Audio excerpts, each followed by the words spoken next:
பிதாவாகிய தேவனையும் ஆண்டவராகிய இயேசுவையும் அறிகிற அறிவினாலே கிருபையும் சமாதானமும் பெருகுவதாக. இந்த காலவேளையிலே கர்த்தருடைய சமூகத்தில் வந்திருக்கிற தேவனுடைய பிள்ளைகளாக உங்கள் யாவரையும் இயேசுவின் நாமத்தில் வாழ்த்துவதில் மகிழ்ச்சி அடைகிறேன். கர்த்தர் தாமே தொடர்ந்து நம்மோடு கூட பேசுவாராக.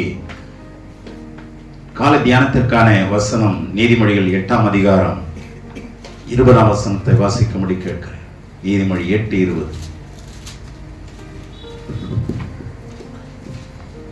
என்னை சிநேகிக்கிறவர்கள் மெய்ப்பொருளை சுதந்தரிக்கும்படிக்கும் அவர்களுடைய களஞ்சியங்களை நான் நிரப்பும்படிக்கும்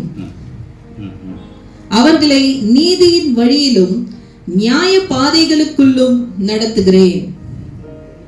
கவனிங்க, என்னை சிநேகிக்கிறவர்கள் மெய்ப்பொருளை சுதந்தரிக்கும்படிக்கும் அவருடைய களஞ்சியங்களை நான் நிரப்பும்படிக்கும். ஆண்டவரை சிநேகிக்கிறவர்கள், சிநேகம், தோழமை, இதெல்லாம் நம்ம படிக்கிறோம். நம்ம அன்றாட வாழ்க்கையில சிநேகிக்கிறோம், தோழமையோடு இருக்கிறோம். இதெல்லாம் உண்மைதான். ஆனா ஆண்டவர் சொல்லுகிறார், என்னை சிநேகிக்கிறவர்கள். அப்படின்னா உலகத்தை சிநேகிக்கிறவர்கள் வேற, உலகத்தில் உள்ள பொருள்களை நேசிக்கிறது, அதில் அன்பு கூறுகிறது, உலக மக்களோடு கூட இணைகிறது, இதெல்லாம் நிறைய விஷயம் இருக்கு. நம்முடைய பாசம், நம்முடைய எதிர்பார்ப்பு, நம்முடைய ஆசை, விருப்பம்லாம் எது மேல் அதிகமா இருக்கு, இதெல்லாம் நமக்கே தெரியும். நான் எதை ரொம்ப நேசிக்கிறேன், எது மேல நாட்டமா இருக்கிறேன் அப்படிங்கிறது நமக்கே தெரியும். ஆனா வேதம் சொல்லுகிறது, இவைகள் எல்லாவற்றிலும் என்னை சிநேகிக்கிறவர்கள், என்னை சிநேகிக்கிறவர்கள் மெய்ப்பொருளை சுதந்தரிக்கும்படி. என்ன பொருள்? இந்த உலகத்தில் இருக்கிற பொருள் எல்லாம் பொய்யான பொருள், மறைந்து போகும், அழிந்து போகும், மாயையான ஒன்று என்று வேதம் தெளிவுபடுத்துகிறது. சூரியனுக்கு கீழே காண்பது எல்லாம் மாயை. எல்லாம் இன்றைக்கு இருக்கும், நாளைக்கு போகும். அது கடந்து போகிற, பறந்து போகிற புகை போல இருக்கும் என்று நாம் பார்க்கிறோம். சாய்ந்து போகிற நிழலை போல இருக்கிறது என்பதை நாம் அறிந்திருக்கிறோம். ஆகிலும் இந்த உலகத்திலே கடவுள் நமக்கு கொடுக்கிறது நிலையான பொருள். அப்படி என்றால் அழியாத பொருள். கடவுள் கொடுக்கிறது எல்லாமே நிலையானது, எல்லாமே அழியாதது, அழிக்கப்படவும் முடியாதது. ஆனால் அந்த பொருளை நாம ஏற்றுக்கொள்ளலாம் அல்லது நிராகரிக்கலாம், அது நம்முடைய விருப்பம். ஆனால் இந்த மெய்ப்பொருளை கைவிடுகிறவர்கள் அல்லது அலட்சியமா எண்ணுகிறவர்களுக்கு இப்ப தெரியாது, மரணத்துக்கு அப்புறம் தான் தெரியும், அல்லது இப்பொழுதே தெரியும். ஏனென்றால் மனுஷனுக்கு 2 விதமான நியாயத்தீர்ப்பு. ஒன்று ஹிஸ்டாரிக்கல் ஜட்ஜ்மெண்ட், இன்னொன்று எட்டர்னல் ஜட்ஜ்மெண்ட். 2 விதமான நியாயத்தீர்ப்பு இருக்கு. ஒன்று, அவன் வாழும் போதே அவனுக்கு ஒரு நியாயத்தீர்ப்பு உண்டு, அல்லது அந்த நியாயத்தீர்ப்பு வரல அப்படின்னா அவனுக்கு நித்திய நியாயத்தீர்ப்பு போயிடுவான். வாழும் பொழுது நியாயத்தீர்ப்பு வந்ததுன்னா மனம் திரும்புவதற்கு தருணங்கள் உண்டு. அதை இழப்பானால் நிச்சயமா அவனுக்கு நித்திய ஜீவன் கிடையாது, நித்திய மோட்சம் கிடையாது, கடவுளோடு வாழ்கிற பாக்கியம் கிடையாது, இழந்து போய் விடுவான். ஆகவே அவரை நேசிக்கிறவர்களுக்கு மெய்ப்பொருளை சுதந்தரிக்கிற பாக்கியத்தை கடவுள் கொடுப்பார். அந்த மெய்ப்பொருள் தான் ஆண்டவருடைய அருள். ஆமென். இப்போ இந்த சிநேகிக்கிறவர்கள், இத யோவான் 15ஆம் அதிகாரத்துல தெளிவுபடுத்துறார். பாருங்க என்ன சொல்றாருன்னா, யோவான் 15ஆம் அதிகாரம்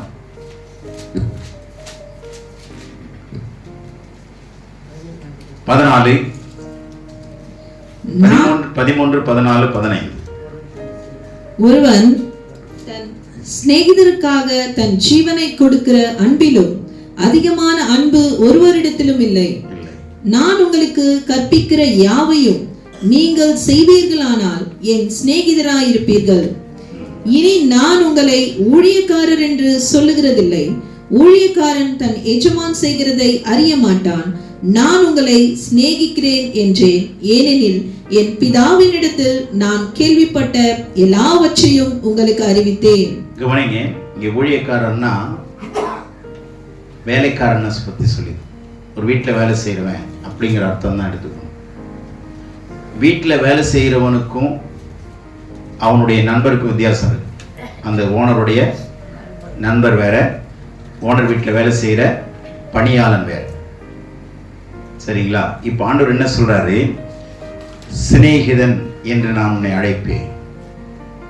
இந்த சிநேகிதம் அல்லது தோழமை, ஃப்ரெண்ட்ஷிப் அப்படின்னா என்ன அர்த்தம்னா, டியூட்டி அண்ட் ரெஸ்பான்சிபிலிட்டி. இது ரெண்டையுமே யாரு சிநேகிக்கிறாங்களோ அவங்களுக்கு இது ரெண்டையும் கொடுப்பார்.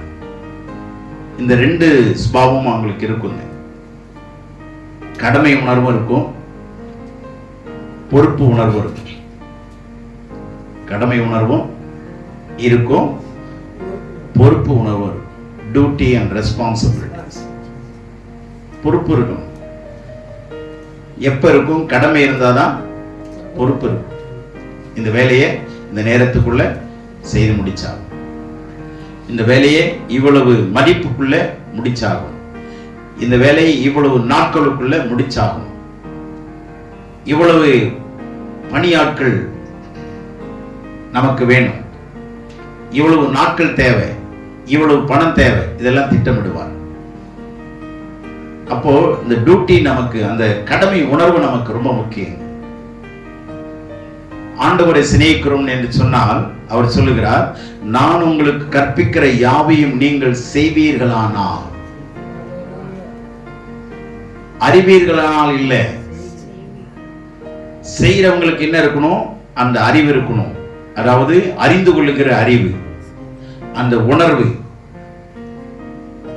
ஏன் நம்ம இங்க வந்திருக்கிறோம்? ஏன் நம்ம தூங்கக்கூடாதா? அப்படின்னா என்ன உணர்வோடு வந்திருக்கிறோம்? கடவுளுடைய வார்த்தையை கேட்போம், அந்த வார்த்தை நம்மை மாற்றுகிற வல்லமை உடையது, நான் அவரை போல மாற வேண்டும் என்கிற உணர்வோடு கூட தான் நம்ம வந்திருக்கிறோம். உலக ஆசீர்வாதத்துக்காக தயவு செய்து நாம் வரக்கூடாது. உண்மையாய் அவரை சத்தியத்தோடு தேடுகிறவர்களுக்கு இந்த உலக ஆசீர்வாதம் சேர்த்து தருவார், சேர்த்து தருவார். இதெல்லாம் ஆண்டவருடைய பார்வையில் லேசானது. நம்ம பிள்ளைங்க நாம அனுபவிச்சதை விட நம்ம பிள்ளைங்க அதிகமா அனுபவிக்கிறாங்க. இல்ல இல்ல இதெல்லாம் நான் தர மாட்டேன், நானே அனுபவிக்காதப்போ உனக்கு நான் கொடுப்பேனா அப்படின்னு சொன்னா தகப்பன் இல்லை. சரிங்களா? நம்ம அனுபவிச்சது காட்டில் நம்ம பிள்ளைங்க அதிகமா அனுபவிக்குது.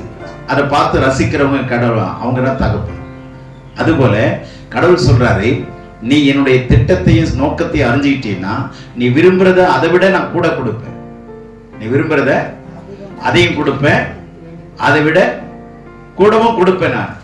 ஆகவே நீ நான் கற்பிக்கிறவைகளை, கற்றுக் கொடுக்கிறவைகளை, போதிக்கிறவர்களை தயவு செய்து நீ செய்வீர்களானால், அங்க என்ன சொல்றாரு? செய்வீர்களானால் என் சிநேகிதராய் இருப்பீர்கள். இப்ப என் கட்டளையை செய்யல, நான் கொடுக்கிற விஷயத்தை நீங்க ஏற்றுக்கொள்ளல, நீங்க ஆராதிக்கிறீங்க, துதிக்கிறீங்க, எல்லாமே செய்றீங்க, ஆனா நான் விதிக்கிற கட்டளைகளையும் உபதேசங்களையும் ஏற்றுக்கொள்ளாமல் நீங்க ஆராதிச்சீங்கன்னா, வாழ்ந்து கொண்டிருந்தீங்கன்னா, நீங்கள் எனக்கு சிநேகிதராய் இருக்க மாட்டீர்கள். அப்ப சிநேகிதனுக்கு என்ன சொல்றாரு? நான் கேள்விப்பட்டதை எல்லாமே நான் சொல்லி தருவேன்றார். அப்ப சொல்லி கொடுக்கும்போது என்ன இருக்கும்? இந்த கடமை உணர்வு வரும், பொறுப்புகள் இருக்கும். இது ரெண்டு இருந்தாதான் நாம என்ன செய்யறோம்னு அர்த்தம், கட்டளை கீழ்ப்படுகிறோம்னு அர்த்தம். எந்த நேரத்துக்கு வரோம், சபையில நம்ம ஒரு அங்கமா இருக்கிறோம், வீட்டில் ஒரு பிள்ளைகளா இருக்கிறோம், எந்த வேலையும் செய்யறதில்லை, எந்த உணர்வும் கிடையாது, எப்போ வேணாலும் வருவோம், எப்போ வேணாலும் போகலாம் அப்படின்னா அது வீடு கிடையாது, சத்திரம். எப்போ வேணாலும் லாட்ஜுக்கு வரலாம், ஹாஸ்டலுக்கு வரலாம், தங்கலாம், சாப்பிடலாம், தூங்கலாம், யாரும் நம்மளை கேட்க மாட்டாங்க. அந்த ஒரு போக்கு தான் இருக்குமே தவிர இந்த ஒரு உணர்வுள்ள ஒரு வேலை நடக்கவே நடக்காது. ஆகவே ஆண்டவர் சொல்லுகிறார், என்னை சிநேகிக்கிறவர்களுக்கு மெய்ப்பொருளை அவர்கள் சுதந்திரிக்கும்படிக்கு. அப்போ தெய்வீகமான தேவனுடைய ஆசீர்வாதங்களை சுதந்திரிக்கணும். அப்படி மெய்ப்பொருள்னா என்னென்னங்க? அந்த மெய்ப்பொருள் அந்த மெய்ப்பொருள் தான் ஆண்டவர் இயேசு. அந்த மெய்ப்பொருள் தான் இயேசு. அவர் கொடுக்கிற விசுவாசம், ஞானம், புத்தி, அறிவு, வேகம் எல்லாமே இந்த மெய்ப்பொருளோட இணைஞ்சதுங்க. இப்போ ஞானத்தை பற்றி கொள்ளுங்கன்னு 1ஆம் அதிகாரத்திலிருந்து 8 அதிகாரம் வரைக்கும் பார்த்தீங்கன்னா ஞானத்தை பத்தி அதிகமா சொல்லக்கூடிய புத்தகம் இந்த 8 அதிகாரத்தில் இருக்கு. நீங்க நல்ல ஆழமா நீங்க டெய்லி நான் இதை ரொம்ப நேசிச்சு நான் படிச்சுட்டு இருக்கிறேன். ஞானங்கிற ஒரு விஷயத்தை எவ்வளவு ஆழமா சாலமோன் ஞானி எழுதுறாருங்கிறத நீங்க படிக்க படிக்க அது உத்வேகத்தை கொடுத்து கொண்டே இருக்கும். உணர்வுகளை தூண்டிக்கொண்டே இருக்கும். இதெல்லாம் நம்ம ஆழமா படிக்கணும். இப்ப ஞானத்தை பெற்றுக்கொள் அப்படின்னா என்ன? 1 கொரிந்தியர் 1ஆம் அதிகாரம் கடைசி வசனம் என்ன சொல்லுது? இயேசுவே, அவரால் இயேசுவே ஞானமும் நீதியும் பரிசுத்தமும் மீட்புமா. அப்போ அவரே ஞானம். அப்ப ஞானத்தை அடைங்கன்னா என்ன அர்த்தம்? அவரை அடைங்கன்னு அர்த்தம். அப்போ அவரை அடையணும்னா நம்ம லேசான விஷயத்துல நம்ம அதாவது மேலோட்டமான வாழ்க்கையில அடைய முடியாது. அதுக்கென்று நேரம், காலங்கள், உழைப்பு எல்லாமே தேவை. ஆகவே அவர் சொல்லுகிறார், என்னை சிநேகிக்கிறவர்கள்னா என் கட்டளைகளை கை கொள்ளுகிறவர்கள்.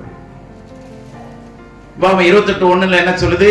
நான் விதிக்கிற இந்த கட்டளைகளை நீங்கள் கை கொள்வீர்களானால், கீழ்ப்படிவீர்களானால் இப்பொழுது சொல்லப்படும் எல்லா ஆசீர்வாதங்களும் உங்களுக்கு வந்து பலிக்கும். நான் விதிக்கிற, அப்ப ஆண்டவர் விதிக்கிற கட்டளைகளை நாம் மதித்தால் நிச்சயமாய் மெய்ப்பொருளை சுதந்திரிக்கிற பாக்கியத்தை கடவுள் கொடுப்பார். நிறைய பேருக்கு பக்தி இருக்குங்க, ஆசை இருக்கு. ஆனா எத்தனை பேர் கடவுளோடு கூட சிநேகிதமாய் இருக்கிறோம் என்று சொன்னால் கர்த்தருடைய கட்டளைகளை கை கொள்ளுகிறவர்களுக்கு தாங்க. அப்படின்னா என்ன? அவங்க நடந்தாலும் தனியா தெரிவாங்க. யோசுவா எடுத்துங்க, எல்லா மோசைக்கு அப்புறம் எல்லா வாலிபர்களும் எங்க இருப்பாங்க? யோசுவாவுக்கு வயசு ஒத்த வாலிபர்களை பார்த்தீங்கன்னா எல்லாரும் கூடாரத்துக்குள்ள அவங்க விளையாடிட்டு இருப்பாங்க. என்ன வேணாலும் அவங்க விரும்பினதை செய்வாங்க. ஆனா யோசுவா மாத்திரம் எங்க இருந்தார்? ஆசரிப்பு கூடார வாசலில் இருந்தான், படுத்து இருந்தான். எல்லா வாலிபர்களும் மலைக்கு கீழே ஜனங்களோட ஜனங்களா இருந்தாங்க. ஆனா யோசுவா மாத்திரம்தான் மலையில ஏறி கொண்டிருந்தான். மோசைக்கிட்டையும் போக முடியாது, கீழே ஆரோன்கிட்டே இல்லைங்க. யோசுவாவுக்கு யாரும் சொல்லி தரல, நீங்க இருக்காத போ அப்படின்னு சொல்லி தரலங்க. அவனுடைய உள் உணர்வுகள் ஜனங்களோடு கலந்திருக்க கூடாது, ஜாதிகளோடு கலந்திருக்க கூடாது. ஜாதிகள்னா நம்ம இந்திய தேசத்துல ஜாதி சொல்லல, மக்களோடு மக்களா இருந்தா எல்லாரும் ஆரோனோட இருந்தாங்க. ஆரோனோட இருந்தவங்க எல்லாம் என்ன ஆனாங்க? நிர்வாணமாக்கப்பட்டிருந்தார். தேவனுடைய பிரசன்னத்தை விட்டு போய்விட்டார்கள். விக்கிரகத்தை வழிபடும்படி அங்கே ஆரோன் அவன் நிர்வாணமாக்கி இருந்தான். ஆண்டவர் சொல்றார், எல்லாரையும் நிர்வாணமாக்கிட்டான். இப்ப பாருங்க, மோசே தேவனோடு இருக்கிறார். மோசையை பின்பற்றின யோசுவா எங்க இருக்கிறார் பாருங்க. ஜனங்களோடு இல்லை, மலை அடிவாரத்தில் இல்லை, ஆரோன் பக்கத்தில் இல்லை, நடுவில் தனியாய் நின்று கொண்டிருக்கிறார். மோசையை பின்பற்றி கொண்டே போகிறார். அல்லேலூயா. மறைமுகமான வாழ்க்கையில் நல்லா தெரியுங்க, தனித்துவமா தெரியுங்க. கடவுளை பின்பற்றவர்கள் கண்டிப்பா எங்க இருக்கிறாங்க தெளிவா தெரியும், தெளிவா தெரியும். ஜாதிகளோட கலக்க மாட்டாங்க, ஆனா ஜாதிகளோட மத்தியில் இருப்பாங்க, ஆனா தனியா தெரிவாங்க. அந்த யூனிக்னஸ் தெரியும், நம்முடைய நடத்தை தெரியும். அதனால தீமோத்தேயுக்கு சொல்றாரு, உன் வார்த்தையிலும் பேச்சிலும் அன்பிலும் ஆவியிலும் விசுவாசத்திலும் கற்பிலும் விசுவாசிகளுக்கு மாதிரியாயிரு. உன் இளமை குறித்து ஒருவர் அசட்டை பண்ணாதபடிக்கு வார்த்தையில, விசுவாசத்துல, அன்பில, நீதியில எல்லாவற்றிலும் நீ மாதிரியா இரு. ஒரு தேவனுடைய பிள்ளைங்க வளர்றாங்கன்னா நல்லா தெரியுங்க.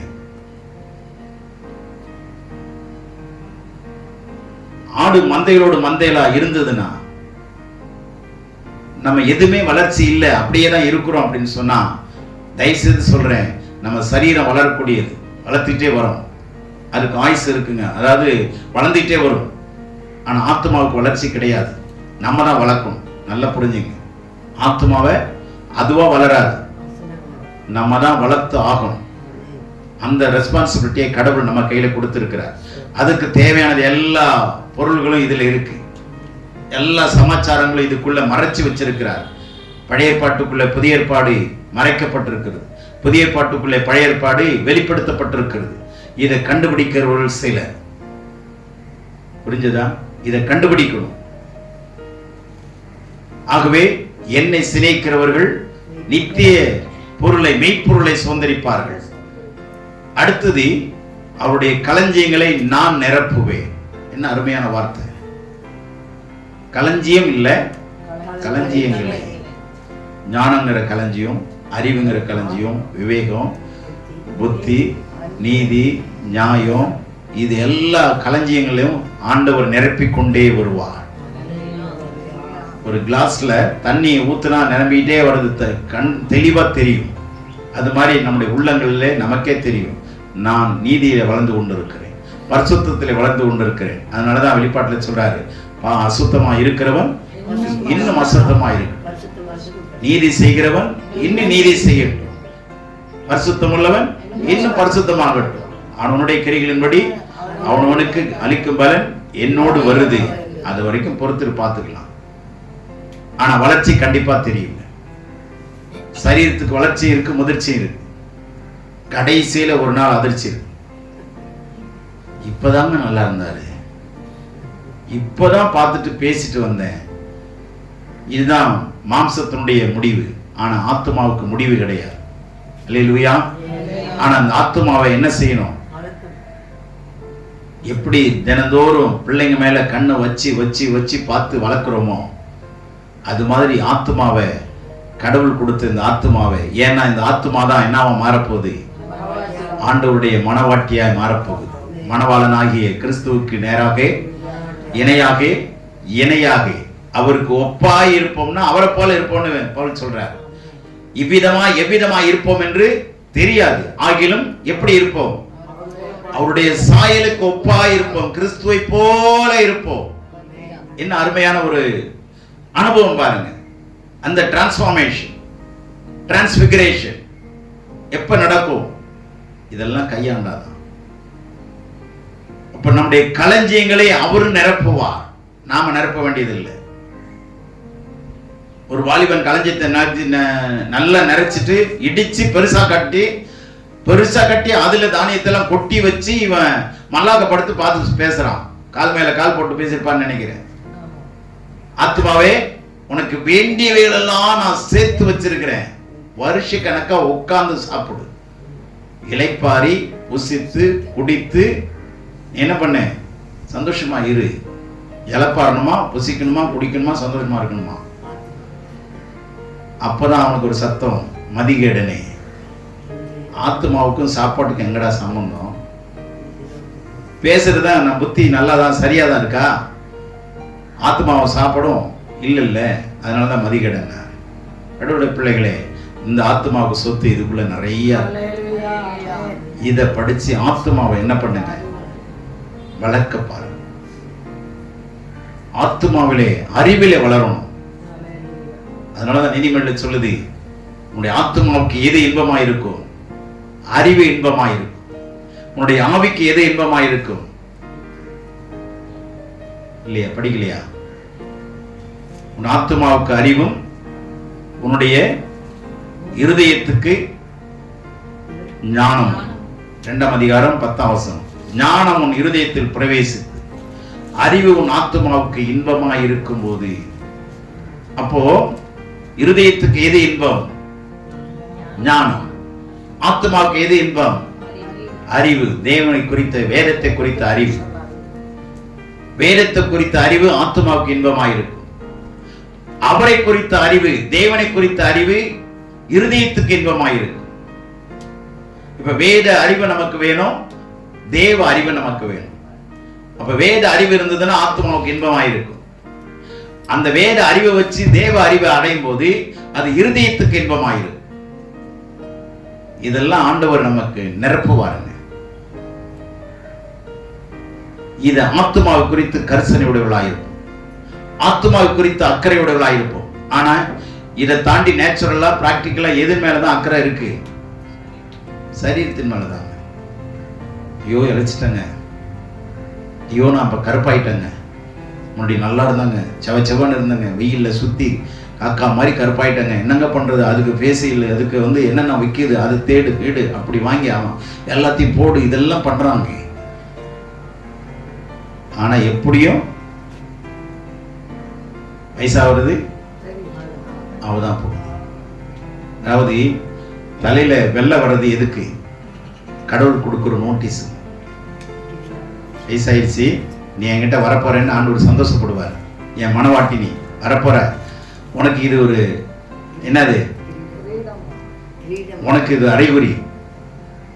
தலையில வெள்ளையாவதா, கவலைப்படாத, நீ என்கிட்ட வரப்போறேன்னு அர்த்தம்.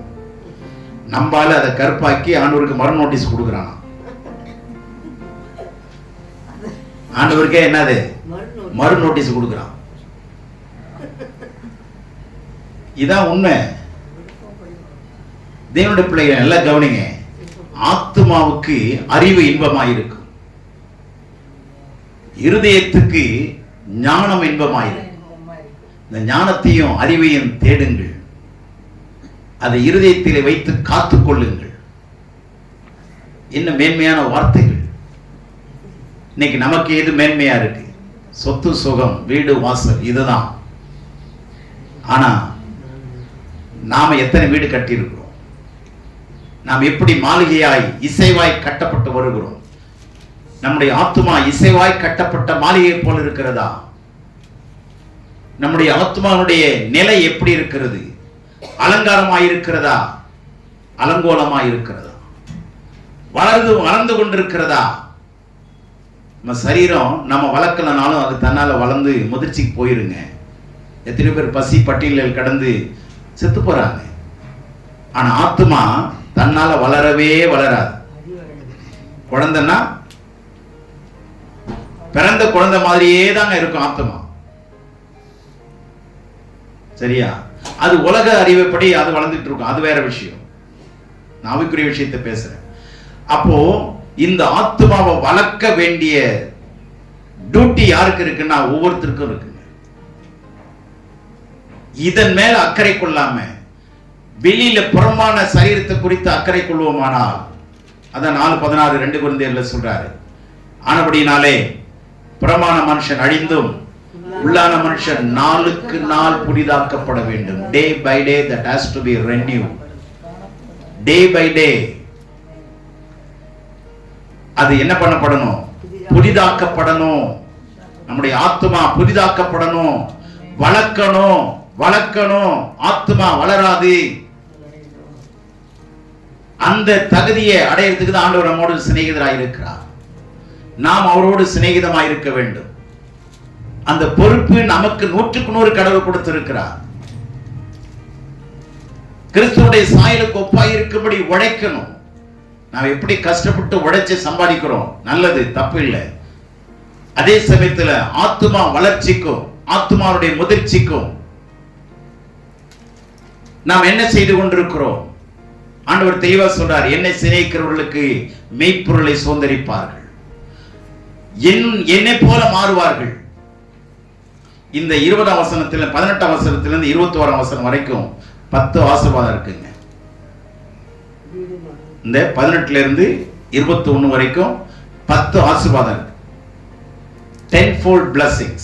என்ன? 1 ஐஸ்வர்யம், கனம், நிலையான பொருள், நீதி, பலன், வருமானம், மெய்ப்பொருள், களஞ்சியங்கள் நிரப்பப்படும், நீதியின் வழியிலும் நியாயத்தின் வழியிலும் நடத்துவேன். 10 விதமான ஆசீர்வாதங்கள். ஆனா ஒன்னே ஒரு கட்டளை, நாம் அவரை நேசிக்க வேண்டும், சிநேகிக்க வேண்டும். இதுல எங்கேயாவது பலவீனம் இருக்கா? எங்கேயாவது நோய் இருக்கா? எங்கேயாவது பிசாசனுடைய போராட்டம் உள்ள இருக்கா? 18 என்ன அழகா இருக்கு பாருங்க. ஐஸ்வர்யங்கிறது தேவனுடைய ஐஸ்வர்யம், கிறிஸ்துக்குள்ளான ஐஸ்வர்யம், கணம், நிலையான பொருள், நீதி. இதெல்லாம் எந்த ஊர்ல வாங்க முடியும்? எந்த கடையில வாங்க முடியும்? பொன்னையும் தங்கத்தை பார்க்கலும் இன்னைக்கு எதுதான் உலகத்திலே வேல்யூ அதிகமா இருக்கு? பொண்ணுதான். பொருளும் தானே முக்கியமா படுத்துறோம். ஆனா அதை விட தங்கத்தை பார்க்கிலும் பொன்னை பார்க்கிலும் என் பலன் நல்லது. பலன்னா அவருடைய ஃப்ரூட், அவர் கொடுக்கிற ஆசீர்வாதம். சுத்த வெள்ளியை பார்க்கிலும் என் வருமானம் நல்லது. என்னுடைய பிள்ளைகளே, ஆண்டவருடைய கரத்திலிருந்து வருமானத்தை பாருங்க. ஆண்டவருடைய கரத்திலிருந்து வெகுமானத்தை பார்ப்போம். ஐஸ்வர்யமும் கனமும் நிலையான பொருளும் நீதியும் அவரிடத்தில் இருக்கிறது. ஆகவே அவரை சிநேகிக்கிறவர்கள் மெய்ப்பொருளை அடைவார்கள். சங்கீதம் 119 165 என்ன சொல்லுது? வேதத்தை நேசிக்கிறவர்களுக்கு they have great peace that love thy law. They have great peace. பெரிய சமாதானம், மிகுந்த சமாதானம். இதனால யோவான் 14:27 சொல்லுது, என்னுடைய சமாதானத்தை உங்களுக்கு கொடுக்கிறேன், உலகம் கொடுக்கிற பிரகாரம் அல்ல, என்னுடைய சமாதானத்தை நான் உங்களுக்கு கொடுக்கிறேன். ஆகையால் உங்கள் இருதயம் பயப்படாமலும் கலங்காமலும் இருப்பதாக. உங்கள் இருதயம் என்ன பண்ணக்கூடாது? இந்த மாசத்தை நினைச்சு பயப்படாதீங்க. ஆனா கர்த்தரிடத்துல சிநேகமா இருப்போம், கட்டளைகளை கை கொள்ளுவோம், அவருடைய விதிக்கிற விதிகளை நினைப்போம். நமக்கு கடவுள் எழுதியிருக்கிற விதியத்தை, அதெல்லாம் விதியெல்லாம் எழுதலைங்க, அவரெல்லாம் இதெல்லாம் மனுஷன் கண்டுபிடிச்சதுங்க. கடவுளுடைய விதிகள் கட்டளைகளை நம்ம நேசி. இப்ப ரோடு ரூல்ஸ் நம்ம ஃபாலோ பண்ணோம்னா ஆக்சிடென்ட் ஆகாது. ரோடு ரூல்ஸ், சாலை விதிகளை நம்ம கவனிச்சு போகும்போது என்ன ஆகாது? விபத்துகள் வராது. சங்கீதம் 90 இருக்கிறது என்ன தெரியுமா? 91 வாதை உன் கூடாரத்தை அணுகாது, பொல்லாப்பு நேரிடாது. அதுல no accident will happen. No accident will happen. விபத்து உனக்கு நேரிடாது. ஆண்டவர் ஏன்னா ஒவ்வொரு மனிதனுடைய எலும்பையும் கடவுள் காப்பாற்றுகிறார். நீதிமானுடைய எலும்புகளை கர்த்தர் என்ன செய்கிறாரா? காப்பாற்றுகிறார், முறிக்கப்படுவதில்லை. ஏன்னா அந்த நீதிமானுடைய ஏன் நீதிமான் அவருடைய நீதி உள்ள இரத்தத்தை சிந்தி வாங்கி இருக்கிறார். ஆகவே நாம் நீதிமான்கள். பாவம் இல்லாத இரத்தம் நமக்காக சிந்தப்பட்டு நாம் கிரயத்துக் கொள்ளப்பட்டிருக்கிறோம். ஆகவே நாம் அவருடையவர்கள். ஆகவே நாம் அவரை நேசிக்கணும். அவர் நம்மை நேசித்துக் கொண்டிருக்கிறார். அவர் பக்கத்துல தப்பே இல்லை.